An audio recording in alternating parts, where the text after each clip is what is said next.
Hello.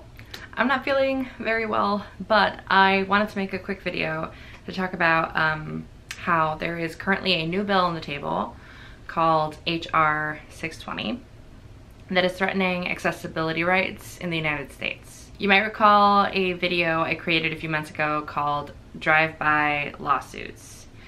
If you're not sure what I'm talking about, I will link it up here somewhere and in the description. It was a response to a 60 Minutes episode in which the topic was lawyers suing businesses that were non-compliant with ADA in mass. And then those business owners being upset about said lawsuits. Right, ADA, in case you didn't know, is short for the Americans with Disabilities Act, which granted accessibility and anti-discrimination laws as a civil right to people with disabilities in this country in the year 1990. ADA was a result of action, protests by disabled activists, and including the Capitol crawl, where disabled activists crawled up the front steps of Capitol Hill. Now let's go back to drive-by lawsuits. At first I thought the conversation was absurd.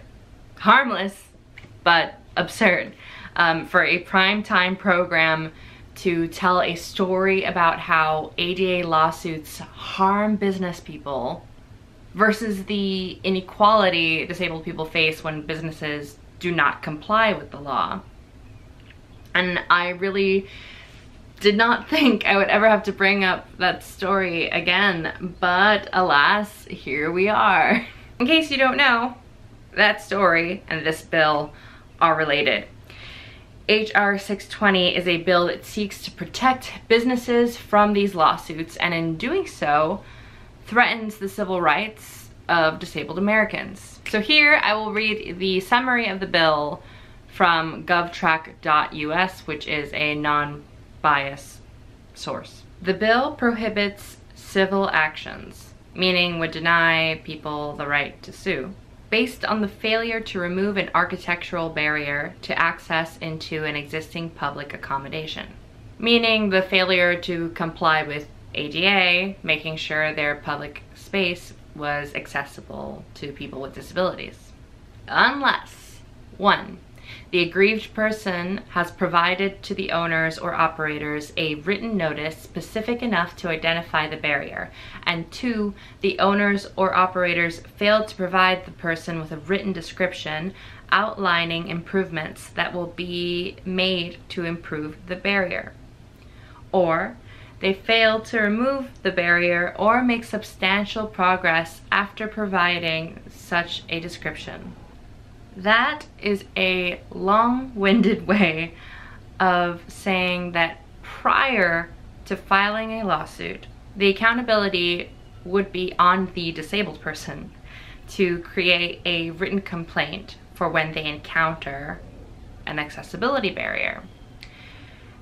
And the owners/operators would have to fail to respond or make the appropriate changes. It's not included in the summary, but it's in the bill. They would have a time frame of 6 months. Might not sound so bad if you completely ignore the fact that businesses have already had 27 years to comply with the law, and disabled people should not have to perform labors for their civil rights, since it is the law.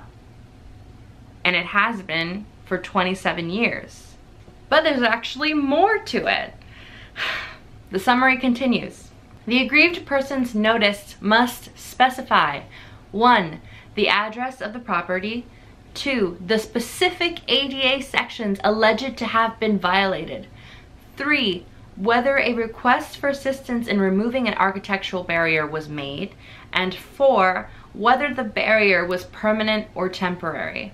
So not only is the disabled person in question accountable for the business's violation, but is expected to have the resources, the knowledge to every single specification of the law in order to create their written notice.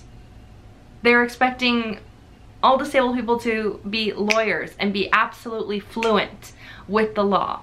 The requirements of ADA are extremely thoughtful, very specific, with a purpose, and that is the safety and effectiveness of the accessibility case in question. This bill puts the accountability on disabled people to be well versed on these specifications. The accountability to confront and point out architectural barriers after a business or public location is already in motion, as opposed to making businesses accountable for following the law, on architects for prioritizing accessibility, on our cities prioritizing accessible spaces. It's an added barrier to an already incredibly inaccessible system. It's not on disabled people to point it out. It's not on disabled people to take time out of their days and perform the free labor of playing ADA inspectors. It's on the owners and the operators of these public spaces to obey the law. P.S. I don't know where you've been, but disabled people, when they are able, do in fact notify people when their spaces are inaccessible. You know how often we see changes? Very rarely. Because for the most part, they simply just do not care if you have access to the space or not. Our words are generally weightless. Legal action is typically the only way we see change, and this bill would make an already difficult process even more so. This is a little longer than I expected to go on a rant about, but all this being said, please call, text, fax, email your representatives, implore them to oppose this bill. And if any of those options are not accessible to you, there is also ResistBot, where you text resist to a certain number, and I'll put it in the description, and they will do the work for you. So until next time, I will see you eventually. Bye.